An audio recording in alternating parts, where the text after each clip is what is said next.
A mulher que estava limpando o espelho percebeu algo estranho. A pessoa na velha mesa atrás parecia estar se movendo. Ela se virou, confusa, lembrando que o rosto da mulher estava voltado para a direita, mas o resto permanecia virado para baixo. Pensando nisso, ela imaginou que era provável que o quadro tivesse se movido por conta própria, mas achou que fosse apenas uma ilusão. No entanto, o que aconteceu a seguir foi ainda mais bizarro. No quarto de Cat, ela encontrou um quadro antigo, semelhante, de uma pessoa segurando um par de tesouras e um pente. O quadro era um pouco horrível, mas Cat tentou removê-lo, sem sucesso, como se não fosse um quadro, mas uma pessoa. Na noite seguinte, quando Cat adormeceu, o som das tesouras foi ouvido ao lado dela, e com um clique, seus cabelos foram inexplicavelmente cortados. No dia seguinte, Cat acordou e descobriu que muitas partes de seus cabelos haviam desaparecido. Seus lindos cabelos longos haviam sido cortados e danificados. Cat pensou que fosse a irmã travessa que havia feito isso como uma brincadeira. Então ela a tirou da cama e estava prestes a bater nela, mas Annie apareceu temporariamente para impedir. Cat pediu a Annie que dissesse que sua mãe havia cortado seus cabelos na noite anterior enquanto ela dormia. Porém, Annie parecia inocente, já que ela não havia feito nada na noite anterior. Annie sabia que Cat estava comentando sobre a irmã mais nova,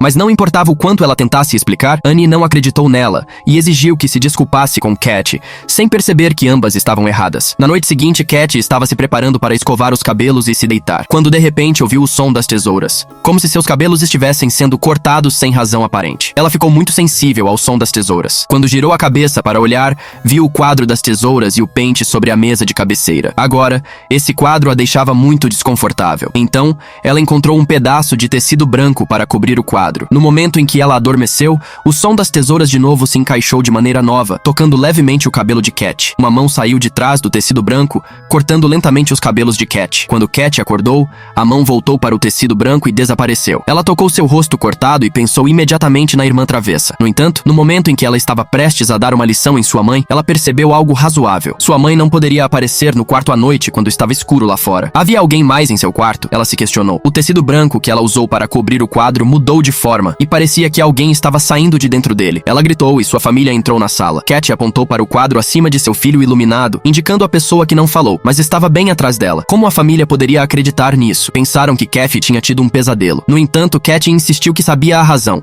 pois ela viu claramente que seus cabelos estavam cortados de forma bonita. Ao ver isso, a família, um pouco cética, ficou mais séria para que Cat não tivesse mais medo. Adam tentou remover o quadro, mas era importante observar que o quadro não se moveu, como se estivesse preso à parede. Por fim, com a força dos dois homens, Adam e Nick, o quadro foi retirado. Pensaram que isso seria o fim da história, mas depois coisas ainda mais estranhas aconteceram. Annie estava dormindo quando ouviu alguém correndo pela casa. Inicialmente, pensou que fosse a filha mais nova, que não havia dormido, mas quando saiu para verificar, viu uma criança saltitando no quadro. E isso não aconteceu com a filha Lucy, mas com a pessoa original do quadro.